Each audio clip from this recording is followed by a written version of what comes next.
Good morning. Good morning. We are extremely pleased that you are here.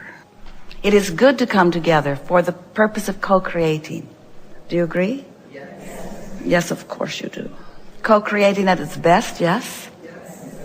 You have come with some ideas of what you're wanting? Yes. You feel you are sort of focused into some new thoughts? Yes. Looking forward to taking thought beyond that which it has been before? Yes. Satisfying some curiosities, reestablishing your vibrational balance, Yes. raising your vibration to higher frequency, Yes. tuning into who you really are, preparing your grid for more easy release from the vortex into your physical reality of things that you want, contributing, receiving. It's going to be a good day. You want some warm up? Yes. Hell yes.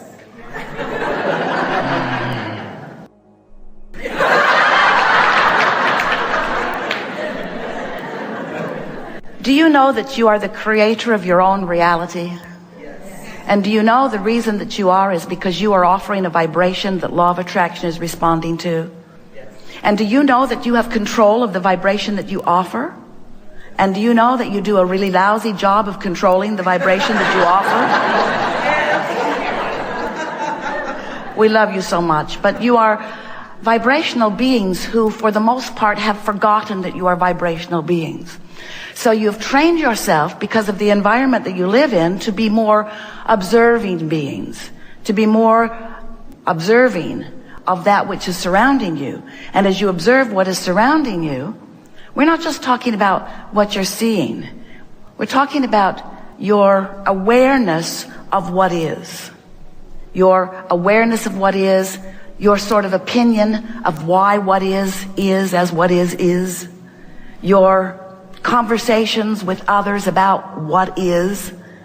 Your disappointment with what is, like that.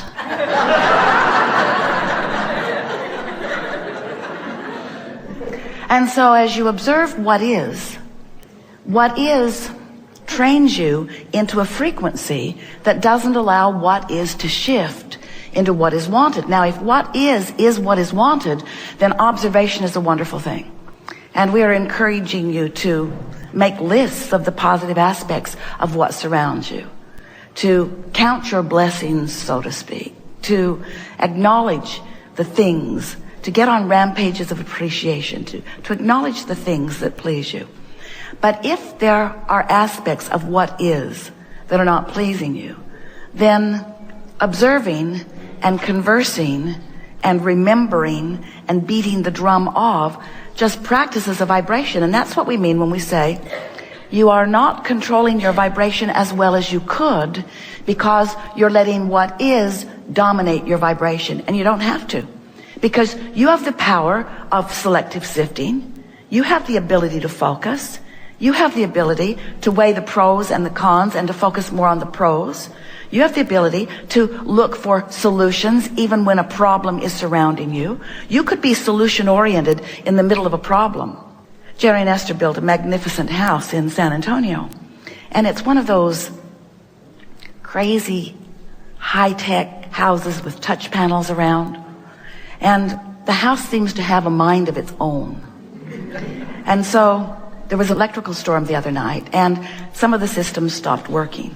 And it is not uncommon for Esther to come home and push a button and have the button not operative. So she knows that she should be solution-oriented, because nice people always come and fix it. And they always come quickly. And they're nice people. They're nice to be with. There's no downside to that. But there's just something about the system continuing to not be working that is so annoying. It's just annoying, because after all, and certainly you would all agree with Esther, we don't encourage it, but you usually would. It's just not right. It shouldn't be this precarious. It shouldn't be this finicky. It should be more stable. It should be more stable. It should be more stable. Does that sound like a solution-oriented statement? It is not. it should be different than it is never a solution-oriented statement. It may be true. It should be. It should be, but the question is, can it be under these conditions? Under what conditions, Abraham? Just get to the point. What is it you're talking about? Under the conditions of your vibrational leaning toward an expectation and even an acceptance of something unwanted, and then a further conversation about it. So Esther says, so if I just don't care if I have lights, if I don't push buttons that don't work, if I just stay away, if I just don't go there where broken things are, is that the answer? And we say, it's one answer. Anything that helps you to withdraw your attention from a situation that continues to practice a vibration. So Abraham, this is Esther. Abraham.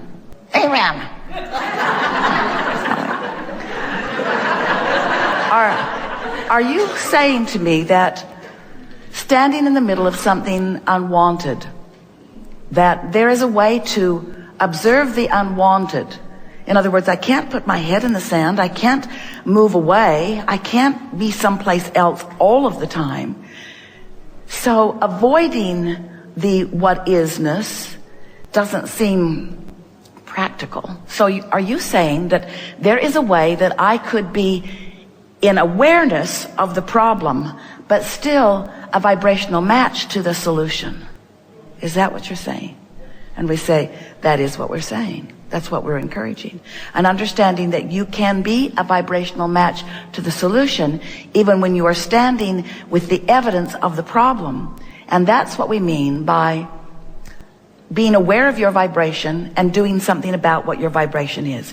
Because being aware of the problem and talking about the problem and remembering the problem and making a list of how many times you've come to repair this very same thing over the last couple of years is not being a vibrational match to the solution. It's keeping the problem active. So Abraham, are you saying that I am responsible for faulty electrical equipment? Is that what you're saying? Yeah, that's what we're saying. That's what we're saying. It's hard to hear because there are so many other people. There were people who planned it. There were people who installed it. There were people who programmed it. There were a lot of people that seem much more responsible than Esther.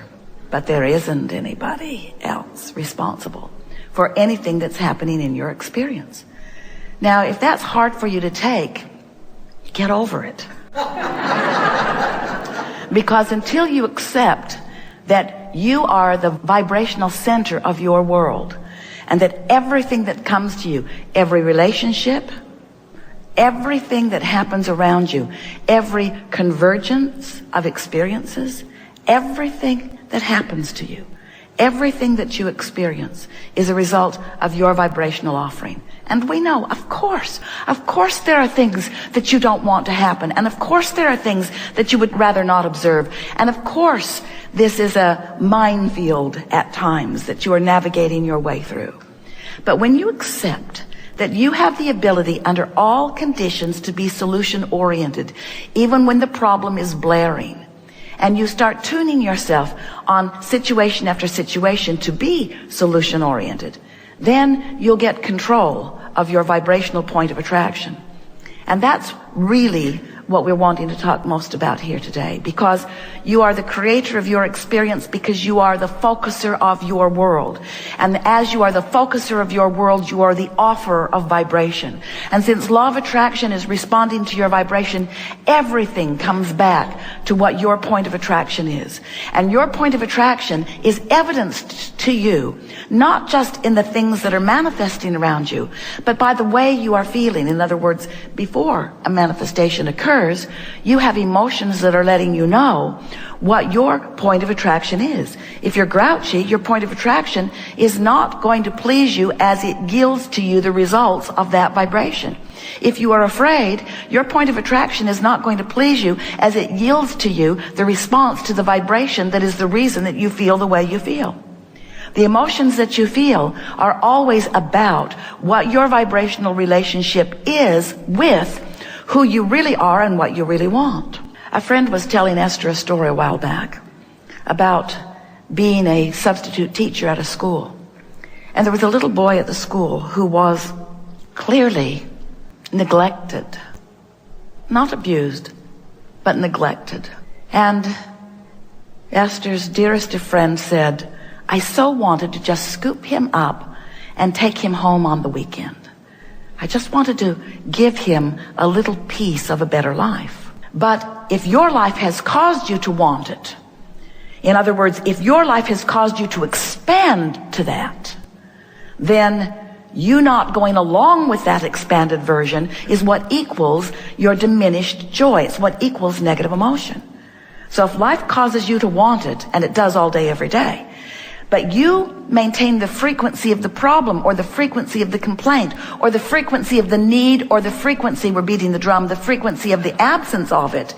If you are beating the drum of where you stand, what is, you deprive yourself of the vibrational alignment with who you really are. And the reason you feel bad, you think, is because you don't have it. That's not why you feel bad. You feel bad because you are in a lower vibrational frequency because of your resistant attention.